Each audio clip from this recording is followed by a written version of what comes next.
Programang ito ay rated SPG. Striktong patnubay at gabay ng magulang ang kailangan. Maaaring may masiselang tema, lengguwahe, karahasan, sexual, horror o droga na hindi angkop sa mga bata.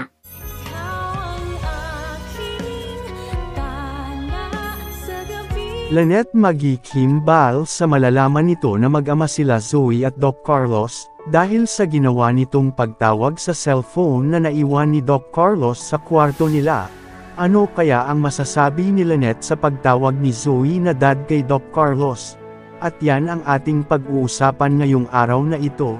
Sukdulan na nga ang kasamaan at ang pagpapanggap ni Moira kila RJ, dahil sa napaniwala niya ito na hindi siya ang nagtago kay Don Pepe. Nasabi pa nga nito kila RJ na, dapat ihanda na natin ang mga sarili natin sa mga dapat mangyari. Nasabi ng mga pulis na nakausap ko na ganun daw ang ginagawa ng mga kidnapper sa mga kidnap for ransom.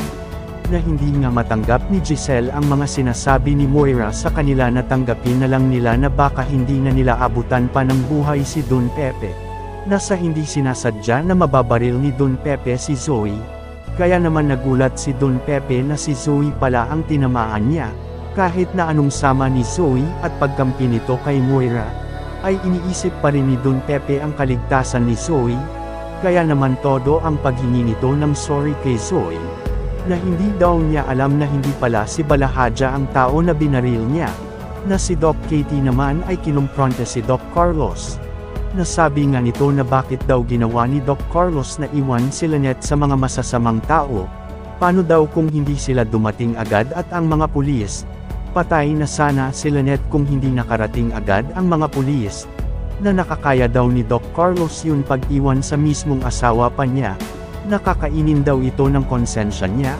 Kaya naman hindi pa rin umaamin si Doc Carlos sa pag-iwan niya kay Lynette.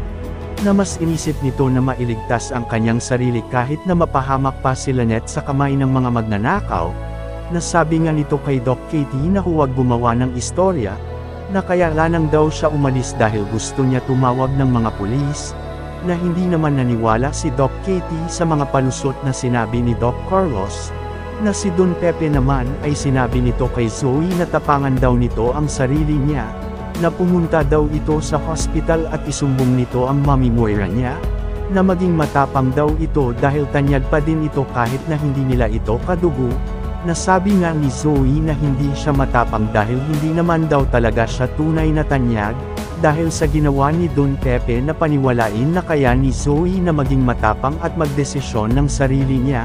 Kaya naman mapapaisip si Zoe kung tama ba na sundin niya ang sinabi sa kanya ng kanyang lolo Pepe, na isumbong at sabihin ang lahat ng kasamaan ni Moira. Kaya naman maiisip nito na tawagan si Doc Carlos, na sa hindi inaasahan na si Lynette ang makakasagot ng tawag ni Zoe, at masasabi dito ni Zoe na kailangan niya ng tulong ng kanyang dad.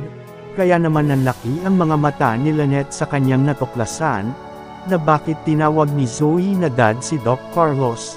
Malalaman kaya ni Lynette na mag-ama ang dalawa, na hindi ito anak ni RJ, at yan ang mga kabang-abang na mga eksena sa ating inaabangan na abot kamay na pangarap. Bago ang lahat, huwag po natin kalimutan na i-subscribe, like at i-click ang notification bell para lagi kayong update sa mga susunod ko pang mga video upload. Maraming salamat po sa panunood sa aking munting channel. Bye bye po.